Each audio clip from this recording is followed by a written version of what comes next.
Ang natutunan ko po sa ika-4 na session dito po sa klase kay Brad Rodel,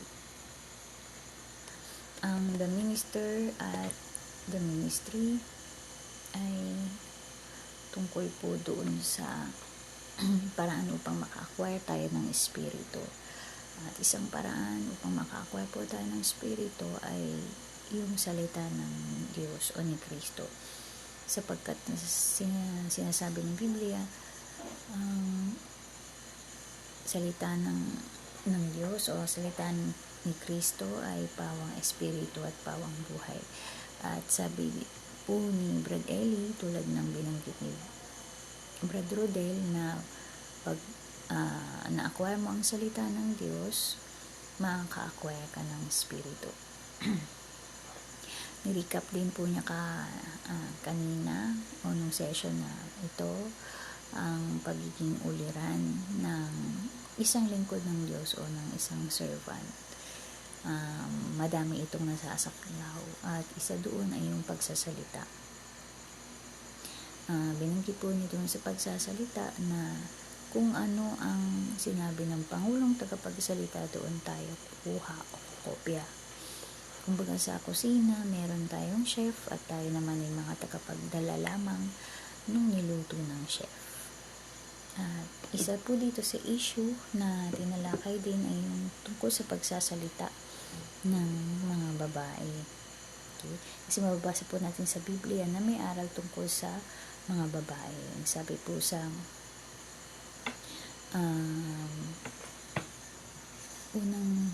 unang Korinto 14:35 hanggang 36 ay ang babae ay inutusan na tumahimik po.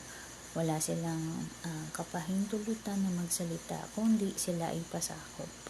Pero dito po sa talata na to, hindi naman po lahat ng babae ang tinutukoy dito. Ang tinutukoy po dito yung mga babaeng kulang sa kaalaman. Kasi mahalay na magsalita sila dahil kulang sila sa kaalaman.